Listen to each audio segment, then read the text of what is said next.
Crude drawing of a bell has been left at the scene of several murders leading over the police past to refer to the few weeks. murderer as the Bell Killer. We spoke with a public relations officer. Authorities are asking anyone with any leads to contact the This picture of a SPD's bell is a anonymous tip calling card line. the police Murdered sole suspect's first red herring comes 5 minutes in. As dead Detective Ronan O'Connor, you are promised an enormous and exciting ghostly skill set with which to solve complex crimes, right wrongs, and gain unbridled access to the real-world town of Salem, Massachusetts.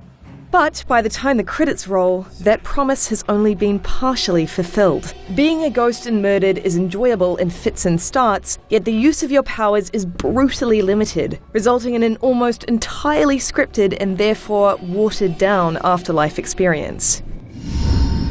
I think I found it.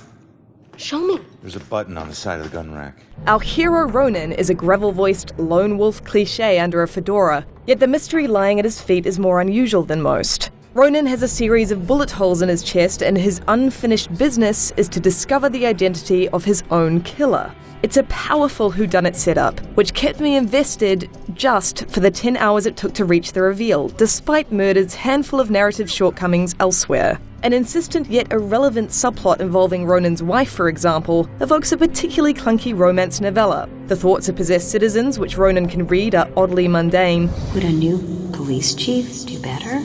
And the supporting cast are a bunch of overly familiar stereotypes, bar Joy, a spirited young medium who simply doesn't get enough screen time. Not me. I'm a nobody. Similarly, Salem, with its real-life rich and notorious history, feels wasted as a character. Murdered's small sandbox offers little variation in environment, and at every turn restricts the natural instinct to explore it. One of its more interesting features, a ghostly overlay of parts of the town during its most notorious years in the 1600s, is mostly used as an environmental trick to prevent you from going beyond the game world's close confines. Not going that way. Yeah, great idea, Baxter. Tamper with the evidence. Such limitations extend to your toolbox. While Ronan can, theoretically, do all the cool things you'd want a ghost detective to be able to do, you'll rarely find any use for his abilities outside of the tightly scripted story which you're funneled through. This is particularly frustrating, considering Ronan's investigations in Murdered require very little actual brain work from us. The business of solving puzzles, which boils down to analysis of a crime scene by either collecting every clue and selecting the most relevant one, or linking together a series of clues to form a cohesive timeline of events, equates to meaningless busy work, as the solution is more often than not blindingly obvious from the get-go. When the answers aren't so obvious, and generally this is when the task at hand, not the solution, is obtuse, there seems to be no consequence for failure. Even when you don't guess the most relevant clue on your first attempt, there is no option but to get to the answer eventually through process of elimination. While you're rated on your detective work on a case-by-case basis, the judgment seems, well, meaningless. Nothing changes in the narrative, and there's no overall rank offered at the end of the game.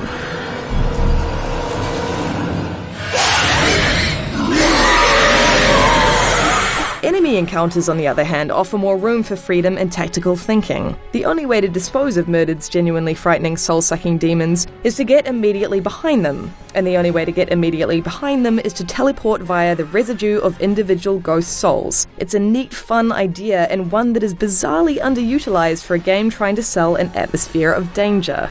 A multitude of side quests pump a little life into Murdered. Populated throughout Salem are ghosts who, like Ronan, are stuck between this world and the next at the mercy of their unfinished business. Ronan can help these people move on by solving their conundrums, and many of these encounters offer nice little human touches in a larger story that regularly serves to remind you of the futility of death. The thing is, if she hadn't jumped off that cliff, I never would have found my real soulmate. Hey, you! Hey, can you hear me? Come back! There are some great concepts in Murdered Soul Suspect, but they feel undercooked or underutilized, and the lack of demand for any real input from us makes Murdered feel like a pick-a-path game where there's only one path. It scrapes by on the power of its central whodunit mystery, but I can't help but feel that Murdered Soul Suspect is 10 hours worth of unfinished business. For more on Murdered Soul Suspect, stay with IGN. Now here's some of Ronan doing his thing in the afterlife.